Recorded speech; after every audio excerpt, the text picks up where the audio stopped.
নাস্তা বানাম। কি ব্যাপার, ওই রাজি হয়ে গেল গা? ওই তাইবা, কি হইছে? আমি নাস্তা বানাইতেছি, তুই একটু শরবত বানা। আচ্ছা যা, ওই যখন নাস্তা বানাইতেছে আমি একটু শরবত বানাই দিই।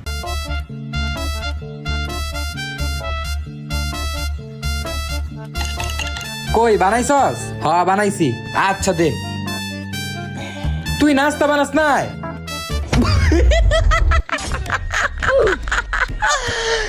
আরে গাদা, তোর কি মনে হয় আমি নাস্তা বানাবো? হ্যাঁ, আমি তো তোর পাম্পটি মেরে এই শরবতটা বানাইছি, এটাই হইতেছে আজকাল নাস্তা।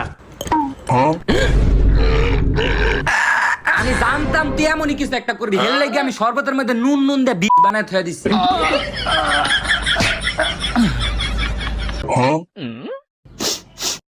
কি এর জানি সুবাস আইতাছে না? ওই রাইন্দা লাইছে। আমি আগে জানলে মস্করা করতে।